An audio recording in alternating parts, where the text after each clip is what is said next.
या असं म्हणत नाहीत, हट्ट धरून बसतात. ज्येष्ठ व्यक्तीचा हट्ट मोडता येत नाही. त्यांच्या बाबतीत मी माझी मतं करून घेतलीत की पूर्वी राजहट्ट, स्त्री हट्ट आणि बाल हट्ट असे 3 हट्ट असत. त्याच्यात एक फापाळ हट्ट जमा करावा लागेल. तितके लिकेज सगळीकडेच असतं. त्याचा फार विचार करू नये. अत्यंत सुंदर अभंग माझ्या समोर आहे, माझ्याकडे लक्ष द्या. पहिले एक वाक्य सांगतो की त्या वाक्यामध्ये साऱ्या अभंगाचा सार आहे, ज्याला इंग्रजी भाषेमध्ये इसेन्स म्हणतात. अर्क. वाक्य जरा मोठं आहे, पण ते मी समजून सांगण्याचा प्रयत्न करतोय.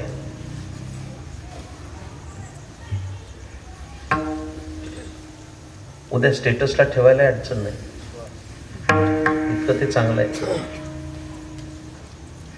जी तरुणाई आहे त्यांना त्याचं निश्चित स्वरूपानं महत्व कळेल. इकडे लक्ष द्या. वाक्य असं आहे की ज्या ईश्वरी सत्तेनं सकलांना आकलन शक्ती दिली, त्याच ईश्वरी सत्तेनं स्वतःचं स्वरूप या क्षणापर्यंत अनाकलनीय ठेवलेलं आहे. अजून वाक्य अर्ध आहे, पूर्ण करायचंय मला. ज्या ईश्वरी सत्तेनं सकलांना आकलन शक्ती दिली, त्याच ईश्वरी सत्तेनं स्वतःचं स्वरूप या क्षणापर्यंत अनाकलनीय ठेवलेलं आहे. पण अशी जी अनाकलनीय सत्ता आहे, त्या सत्तेला स्वतःला एक गोष्ट अनाकलनीय आहे आणि काय अनाकलनीय आहे, तर त्या ईश्वरी सत्तेला स्वतःचं नाम अनाकलनीय आहे, असा या अभंगाचा अर्थ आहे. खेड्यातलं कीर्तन असल्यामुळे मी जरा सोप्या शब्दात सांगतो, म्हणजे झटकन कळेल. तुम्हाला कळेल अशा शब्दात त्याचा अर्थ सांगतो. ज्या देवानं सगळ्याला बुद्धी दिली,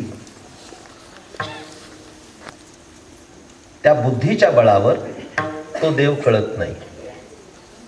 नीट आहे का कीर्तन?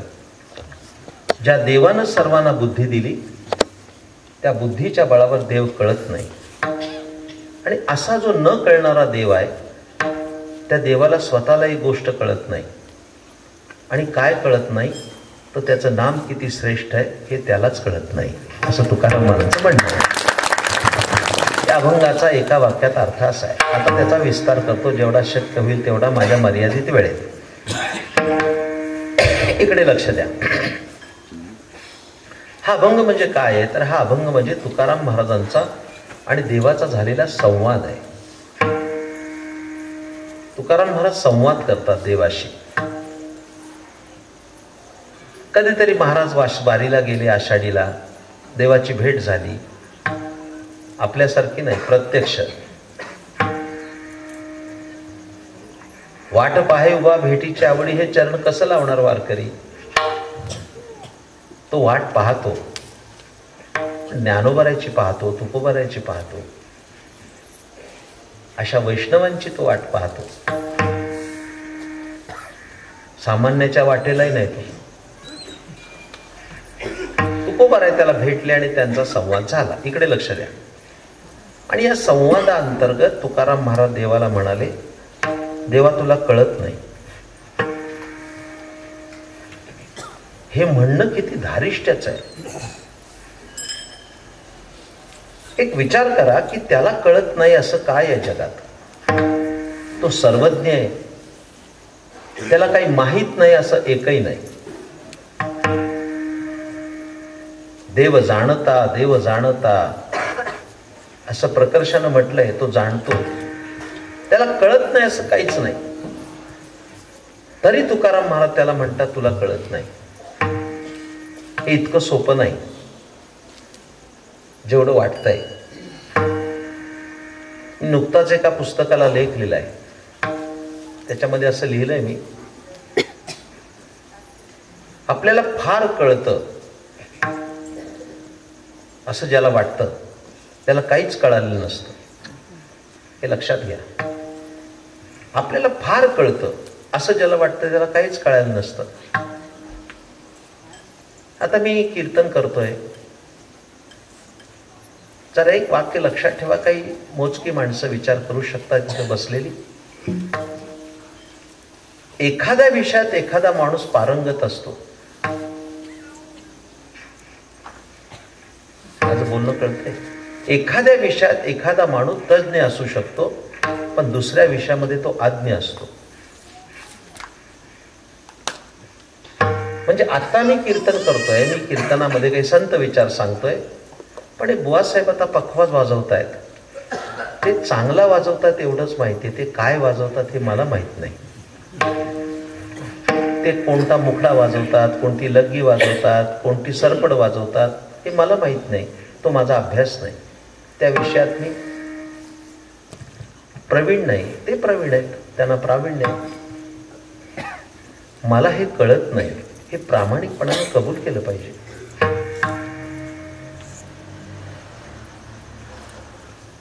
अनेक लोक असे आहेत की त्यांना वाटतं मला सगळंच कळतं. माझं वाक्य पुढे सांगतो. आपल्याला फार कळतं आणि सगळंच कळतं असं ज्याला वाटतं त्याला काहीच कळालं नसतं. आणि त्याच्या पुढचं आपल्याला बरंच काही कळत नाही. हे ज्या दिवशी कळू लागतं त्या दिवशी कळण्याचा आरंभ झाला, हे पक्क लक्षात ठेवा. आपल्याला बरंच कळत नाही. माणसाचा स्वभाव कसा आहे? मला कळत नाही हे कळायला फार धैर्य लागतं. ते मनुष्याजवळ असत नाही. मला एक समोर माझा किस्सा सांगायचा की वारकरी संप्रदायाचे अध्वर्यू वैकुंठवासी मामासाहेब दांडेकर गुरुरे मामांकडे एक माणूस आला. हे झालेलं सांगतोय सर बरं का.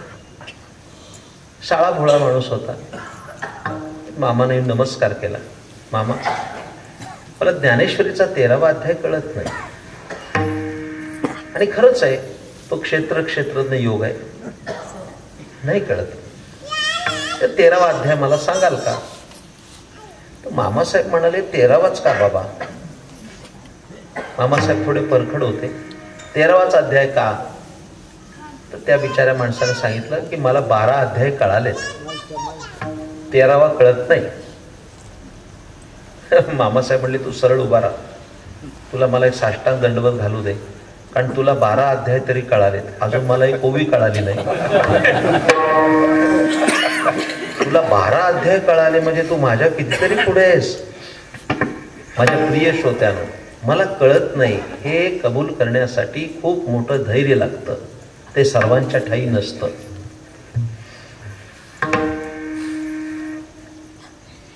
आणखीन मौज सांगू. माझं हे बोलणं कळत नसेल ना तुम्हाला,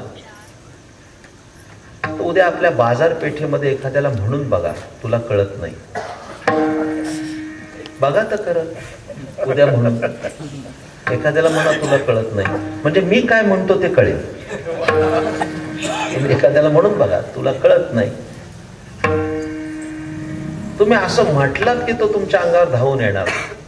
मला कळत नाही म्हणतो आणि तू शाणा पडलास, कबूल करत नाही. तुम्ही आता चांगले ऐकताय, पण माझी सुद्धा प्रसन्नता वाढली.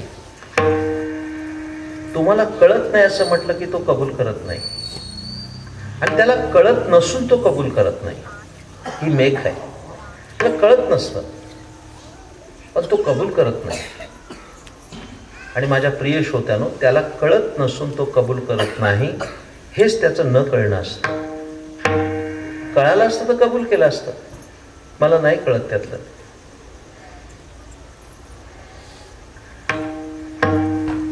तुम्हाला कळत नाही असं माणूस कबूल करत नाही, हा नियम झाला. तो नीट ऐका. दुर्दैवानं विनोदी कीर्तन करणाऱ्या कीर्तनकारांनी लोकांचे कान खराब केलेत.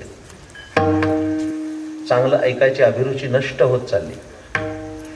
माझ्या प्रिय श्रोत्यानो, वारकरी कीर्तनं ही विनोदा करता नव्हती, विचारा करता होती, आणि विचारा करताच राहतील, हे लक्षात ठेवा. विचार घेऊन गेलं पाहिजे आम्ही कीर्तनातून.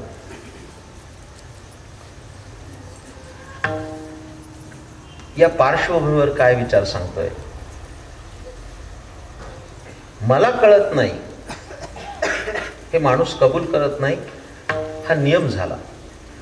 पण त्या नियमाला एक अपवाद आहे. नियम आला की अपवाद आला. नियमच आहे तो सुद्धा. नियम आला की त्याला अपवाद आला. इकडे लक्ष द्या.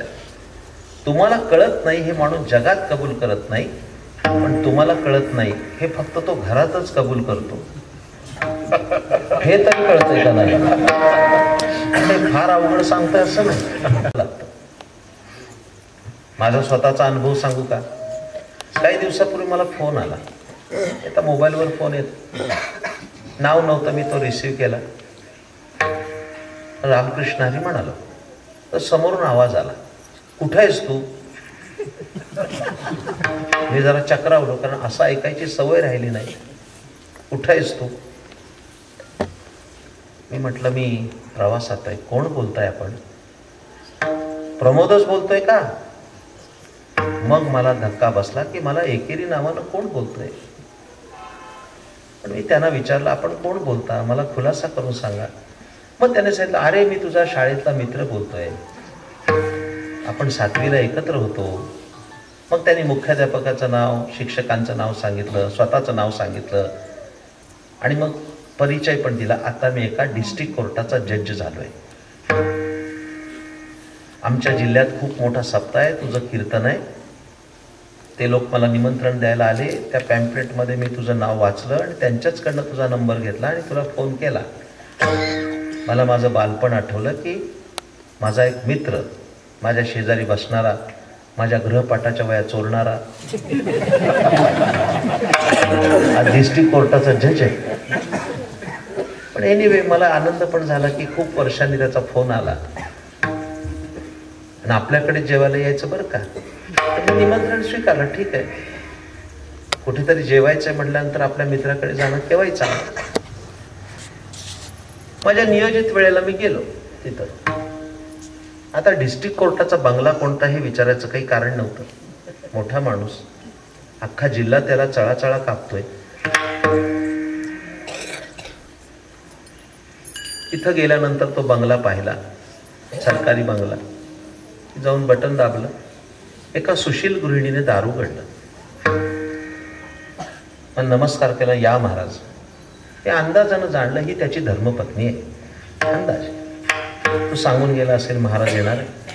संध्याकाळचे साधारण 4:30 5:45 झाले होते. या. मी सहज तिला विचारलं, म्हणजे साहेब आले नाहीत का अजून? आता तो माझा आरेतुरेचा दोस्त होता, पण आता त्याला साहेब म्हटलं पाहिजे, किमान साहेबिणीला बरं वाटावं म्हणून तरी म्हणणं भाग आहे. तो माझा मित्र जरी असला तर. साहेब आले नाही का? येतील म्हटले एवढ्यात. आपण बसा, मी तोपर्यंत चहा टाकते. मी हातपाय धुवायला गेलो. त्या बाईने चहा टाकला आणि मी सोफ्यावर येऊन बसलोच आहे. एवढ्यात माझा मित्र आला. मला तो दिसला. 40 वर्षात बरेचसे बदल झालेले त्याच्या शरीरयष्टीमध्ये, पण तो ओळखला मला, तो मित्र आहे माझा. तो घरात प्रवेश केला आणि त्याने अशी बुटाची लेस सोडायला सुरुवात केली. बूट काढतोच आहे, मोजे काढतोच आहे. एवढ्यात त्याची बायको म्हणाली, भाजी आणली का? डिस्ट्रिक्ट कोर्टाचा जज आहे. त्या बायकोने विचारलं, भाजी आणली का? तो जरा गलबलला आणि मग म्हटलं, अगं काय झालं, महाराज येणार होते, घाईघाईत आलो आणि भाजी आणायचं विसरलोच बघ. त्या बाईने लगेच शेरा मारला, तुम्हाला ना कळतच नाही. मुद्दा कुठे चाललाय? अंतर्मुख होऊन विचार करायला लागलो, ह्याला कळत नाही तर हा एखाद्याला आता फाशी देऊन आला कोर्टामध्ये, एखाद्याला जन्मठेप दिली. त्याची बाई त्याला म्हणते त्याला कळत नाही.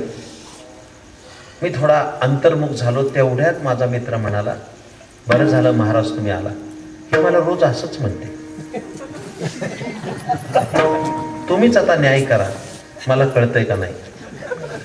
अहो सर, माझी केवढी पंचायत, न्यायाधीशाच्या घरी न्याय करायची पाळी आली.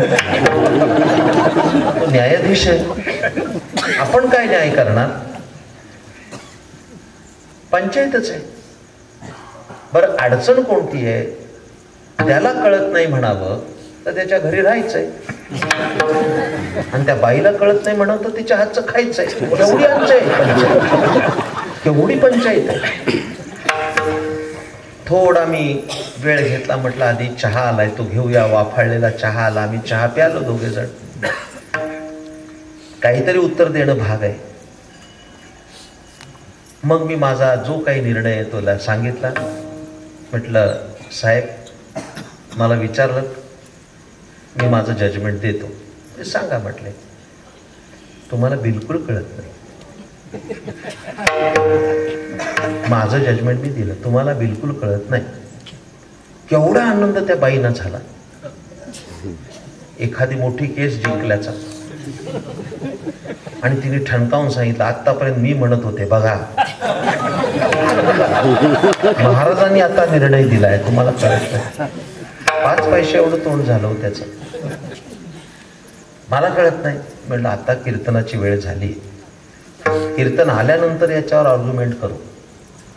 आता जाऊया कीर्तनाला. त्याचं लक्षच नव्हतं कीर्तनात. 2 त्याची गणगण डोक्यात तीच होती. कीर्तन संपल्यानं घरी आलो. आम्ही जेवलो, आतमध्ये गेलो. त्याने दार लावून घेतलं आणि मग मला तोफच टाकली. महाराज झाला म्हणजे फार शहाणा झाला का? लहानपणीचं प्रेम खूप असतं, लंगोटी यार म्हणतात त्याला. मग मी सर थोडं माझं महाराजपण पण बाजूला ठेवलं आणि म्हणलं, गाढवा, माझ्या वयानं तू जज झाला, मला शहाणपणा शिकवतो? अरे तुरे झालं. मग मला त्याने विचारलं, खरं सांग, मला कळत नाही म्हणतो? म्हटलं, मला तुम्ही विचारलं, मी माझा निर्णय दिला, तुला कळत नाही, मूर्ख आहेस. मग त्यांनी मला प्रश्न केला, कशावरून मला कळत नाही, तू हा निर्णय दिला कशावरून मला कळत नाही. मी त्याला सांगितलं, असले जोडे खात ही बाई 25 वर्ष सांभाळली, हे काही कळ्याचं लक्ष नाही. दृष्टांत संपला. मला काही विस्तार करण्यात काही स्वारस्य नाही. माझा मुद्दा काय चाललाय की तो कबूल करत नाही. आपल्याला कळतंय माणसाचं ठीक आहे, तो मर्यादित ज्ञानाचा साठा आहे, पण जो सर्वज्ञ आहे त्याला तुकाराम महाराज म्हणतात, तैसे तुझ ठावे नाही तुझे ना, तैसे तुझ ठावे नाही तुझे ना,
शॉर्टकट मारला. आमचं पारायण झालं, त्याच्या माझा आवाजाचा थोडा परिणाम आहे.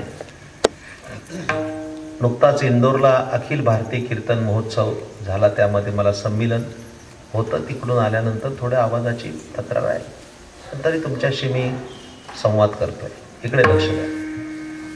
2 दृष्टांत आहेत.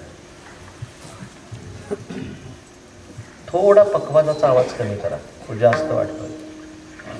खूप छान पक्वाज वाजवत आहेत दोघे, पण दिग्गज आहेत. पण कीर्तनातील ध्वनी प्रदूषण ही नवीन समस्या येऊ पाहते. श्रोते सज्जन आहेत म्हणून तक्रार नाही. मागील महिन्यात छत्रपती संभाजीनगरला माझं कीर्तन झालं. 6व्या दिवशी कीर्तन होतं. एक ज्येष्ठ नागरिक आले आणि त्यांनी मला समाधान व्यक्त केलं की आज मी शांत कीर्तन ऐकलं. 6 दिवस मी कानात कापसाचे बोळे घालून येतोय. आज बोळे काढून कीर्तन आहे. ही बोलकी प्रतिक्रिया आहे. खूप शांत असलं पाहिजे.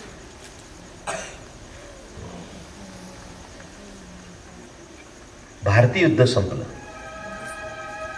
आणि भारतीय युद्ध संपल्यानंतर शरपंजरे असणाऱ्या पितामह भीष्मांना भगवान कृष्ण म्हणाले त्यांना भेटायला गेलं पाहिजे, पण आता उत्तरायण लागेल आणि ते देह विसर्जित करतील. त्या पांडवासह वर्तमान द्रौपदीला घेऊन भगवान कृष्ण तिथं सन्निध आले. फार सुंदर दृष्टांत. इकडे लक्ष द्या. शरपंजरी पडलेले भीष्म, रक्त निथळत होतं असं खाली.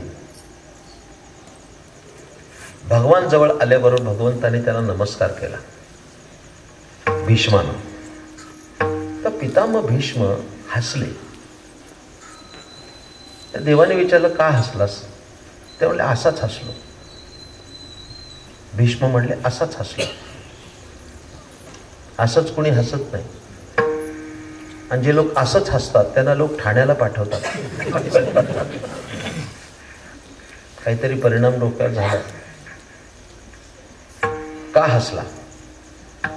पितामहाने सांगितलं हसू नाही तर काय करू? अरे भगवान, तू परमात्मा आहेस, सर्वज्ञ आहेस. मी तुला नमस्कार केला पाहिजे. मी तर एक मर्त्य जीव आहे. तू मला कशाला नमस्कार केला? भगवंताने त्याला सांगितलं मी तुला नमस्कार नाही केला. मग मी जन्माला आलो. त्यानंतर 6व्या दिवशी पुतना मावशी आमच्या घरी आली. त्या दिवसापासून आजपर्यंत युद्ध युद्ध आणि युद्धच करत आलो. पण या सगळ्या युद्ध पर्वामध्ये तुझ्यासारखा योद्धा पाहिला नाही. जो भारतीय युद्धात पाहिला. म्हणून तुझ्या युद्ध नैपुण्याला मी नमस्कार करतोय. प्रसन्न आहे, तुला काही पाहिजे असेल तर माग. पितामह दुसऱ्यांदा हसले. म्हणले का हसतोयस तो? अरे म्हणले, जपी तपी ऋषी मुनी संत महंत महानुभाव आयुष्यभर प्रयत्न करतात की अंतकाळी तुझं नाम यावं, आणि माझा अंतकाळ होत असताना तू असावं, याच्यापेक्षा आणखी काय मागायचं राहिलंय. जीवनाची इथे कर्तव्यता झाली. आणखीन 5 मिनिटांनी माझा देह विसर्जित होणार आहे. उलट तुलाच काय मागायचं असेल तर मागून घे, असं भीष्म बोलतायत नारायणाला. देवाला आश्चर्य वाटलं की सगळं जग माझ्या दारामध्ये झोळी पसरून उभं आहे आणि हा मला माग म्हणतोय. आलीच आहे संधी तर आपण मागू. पण भगवान म्हणले मी मागणार. इकडे लक्ष द्या. विक्षेपाला थोडा आळा घाला, शांततेनं ऐका. माग म्हणाले तुला काय मागायचं ते. समारोपाचा चला कीर्तन संपवतो. मला पुन्हा खूप प्रवास आहे पुढे. केवळ आणि सरांसाठी मी आलो नाही तर आज मी त्यांना कळवण्याच्या विचारात होते की मला शक्य नाही म्हणून. आणि लिंगदेवावर असणारी श्रद्धा ही प्राचीन शिवालय म्हणून. अनेक प्रकारची रामा वाढवू नका हो. ओ देवा, कळते ना माझं बोलणं.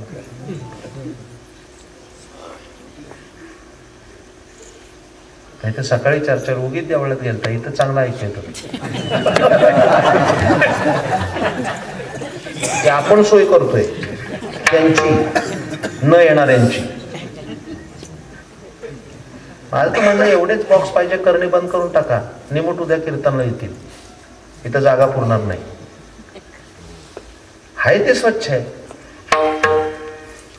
मला जर बोलवलं तर ऐकून घेतलंच पाहिजे जे आहे ते. शेवटचा दृष्टांत चला. असं एक अद्भुत रामायण आहे. त्या रामायणातली गोष्ट वाल्मिकी नारायण, मूल गुटका, मग रामचरित मानस, अनेकाने रामायण केलं. त्याची एक अद्भुत रामायणातली गोष्ट मी वाचली. इकडे लक्ष द्या. त्याची एक गोष्ट आहे. पाण्यावर दगडी तरंगले ही वार्ता कर्णोपकर्णी ह्याच्यात आली, लंकेत आली. लंकेत आल्यानंतर महापतिव्रता असणारी मंदोदरी, तुम्हाला सांगतो माझा देवाशी वाद आहे.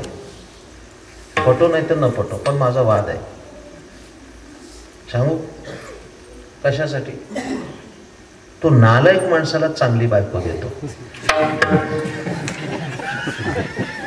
कृपया एकामेकाकडे बघू नका. आपलं झाडून असलेलं बरं. हे माझ्याकडे उदाहरण आहेत ना.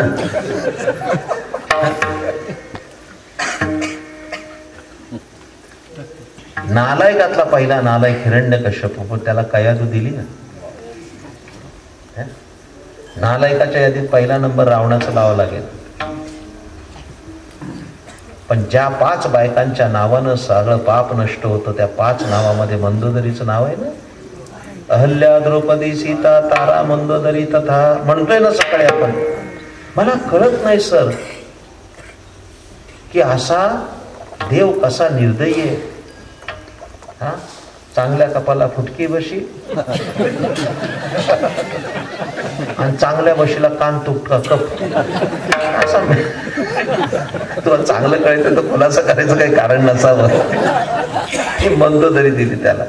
असला नालायक माणूस तो. मंदोदरी दिली. मंदोदरीच्या कानावर आलं की बाबा असं काही चाललंय, आणि तिथं सगळ्या लंकेमध्ये चर्चा आहे की दगडी तरंगले. होय की संध्याकाळी रावण आला मंदोदरीच्या कक्षात. आवळ्या ठोकतच आला. मंदोदरी. मंदोदरी मंचकार बसली. ती उठून नमस्कार केला. रावण बसला. अंगावरची आभूषणं काढली. मंदोदरीने पाय हातात घेतले. पाय चुरू लागली. नाथ, आज बातमी आली. काय? रामचंद्र प्रभू बरोबर जे वानर सेना आहे त्याने दगडाचा पूल बांधला. मग अजूनही सावध व्हा. सीता प्रभू रामचंद्रात देऊन टाका. मला काही चांगलं लक्षण दिसत नाही, अलीकडे मला वाईट स्वप्न पडू लागलीत, शकून होतात, बरं नाही, तुम्ही देऊन टाका. तर रावण हसला आणि म्हटला, मंदोदरी, हा जो दाशरथी राम आहे तो लंकेला येताना बहुतेक बंगालवरनं आलेला दिसतो. थोड्याच लोकांना कळालं. येताना काहीतरी बंगाली विद्या शिकून आला आणि हे त्याचे सगळे प्रयोग चालले. तो घाबरू नकोस, मी सुद्धा उद्या दगडी तारू शकतो. अशी रावणी दरपोक्ती केली. झालं, वाऱ्यासारखी बातमी गेली लंकेत की आज उद्या सकाळी रावण महाराज दगडी तारणार आहे. अख्खी लंका गेली बघायला. सगळे राक्षस हा हो हा, राक्षसच नव्हते, ते काय हरिपाठ म्हणत जाणार आहे. आरडाओरडा करत गेले. सगळी मांदियाळी जमली तिथं आणि सोन्याच्या रथात बसून रावण महाराज आले. भला मोठा दगड उचलला, चांगला 2-3 क्विंटलचा, 20 हाताने उचलला, दिला पाण्यात लोटून. त्या दगडावर मंत्र टाकले, लुटून दिला. बघताय काय माझ्याकडे? ते तरंगले. तो दगड असा तरंगला. रावण टुंदिशी उडी मारून त्या दगडावर बसला आणि अर्धा तास बोटिंग करून आला. जय जयकार झाला, रावण महाराज की जय, रावण महाराज की जय. संध्याकाळी आला रावण विजयी मुद्रेनं मॅच जिंकून. आरोळ्या ठोके, मंदोदरी. मंदोदरी उभीच होती. या मुकुट काढला, बसला, पाय चुरायला लागली. आमचा प्रताप कानी आला का नाही? मोठ्या अभिनिवेशात काल जसा आला तसा आमचा काही प्रताप कानावर आला का नाही? मंदोदरीला सगळं माहित होतं. मंदोदरी म्हणली, बसा, तुम्ही बायकाने ऐकू नका, थोडा कान बंद करा, ह्यांना मंत्र द्यायचा आहे मला. आता तुम्हाला सांगतो, काय गमजा मारायच्या त्या चावडीत मारायच्या, घरी नाही. कारण तुमचा 7-12 सगळा त्याला माहिती आहे. मंदोदरीला माहित होतं ते काय लायकीच आहे. मंदोदरी म्हणाली, खरं सांगा, माझ्या डोक्यावर हात ठेवून शपथ खा, खरं सांगा, तुम्ही दगड तारला? तुम्ही तारला? जरा कडक आवाजात शब्द उच्चारल्यावर रावण खलास झाला. अवसानच गेलं. मंदोदरी, कोणी दगड तारला सांगा? रावण म्हटला, आज जो दगड तारला ती सुद्धा रामरायाचीच कृपा आहे.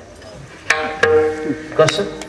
मी 20 हाताने दगड उचलला आणि त्याच्या कानात एवढंच म्हणालो, खबरदार बुडालास तर तुला रामाची शपथ आहे. काय केलं नाही? उदगी तारिले पाषाण हे महिमान नामाचे, नामाचा महिमान आहे. तुझी काही किंमत नाहीये देवा, तुझं नाम श्रेष्ठ आहे. एकच मुद्दा राहिला, मग असं नाम श्रेष्ठ आहे तर लोक का घेत नाहीत? हा माझा प्रश्न आहे. नाम श्रेष्ठ आहे, नाम सर्वोत्तम आहे, नाम पवित्र आहे, नाम चोखट आहे, पण लोक का घेत नाहीत? का घेत नाहीत? टवाळ कट्ट्यावर बसून चकाट्या पिटण्यापेक्षा नाम घेतलेलं बरं ना. पण ते घेत नाहीत. का घेत नाहीत? त्याचं कारण आहे, नामामध्ये पण एक दोष आहे. मी हे प्रगट चिंतन करतोय. नाम श्रेष्ठ आहे, वाद नाही, पण नामात पण एक दोष आहे. आणि तो कोणता दोष आहे? तर नाम फुकट आहे, एवढाच दोष आहे. ते जर 62,000 रुपये तोळा असतं तर लोकांनी गुरुपुष्यामृताच्या योगावर ग्रॅम ग्रॅम घेऊन ठेवलं असतं. पण असं नाहीये माझ्या प्रिय श्रोत्यानो. नाम फुकट, चोखट, नाम घेता नये वीट, असं जनाबाई वर्णन करतात. म्हणून आरंभीचा दिवस असल्यामुळे नाम महात्म्य तुम्हाला सांगितलं. तुमच्या हातून अखंड नामसाधना घडावी अशी भगवान शंकराच्या चरणी प्रार्थना करतो आणि वारीला विराम देतो. तुका म्हणे मुक्ता फळ शिंपी पोटी, तुका म्हणे मुक्ता फळ शिंपी पोटी, तुका म्हणे मुक्ता शिंपी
येथे माझे जेवले पायी कपण विठ्ठल जय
सुंदर असं पुष्प भगवान लिंगेश्वर चरणी अर्पण केलेलं आणि गुंफलेलं आहे. ते हरिभक्तपर आहे. प्रमोद महाराजजी जगताप यांनी सुंदर प्रकारचं आपल्याला रुजणार असं रोपटं लावलेलं आहे आणि ते आपल्या पुढं त्यांनी ह्या रूपात सादर केलेलं आहे. मी महाराजांना ग्रामस्थांच्या वतीनं माझ्या या छोट्याशा तोंडानं धन्यवाद देतो. धन्यवाद देण्याजोगं कमी नाहीये, परंतु महाराजांना धन्यवाद देतो आणि आपल्या सर्वांच्या वतीने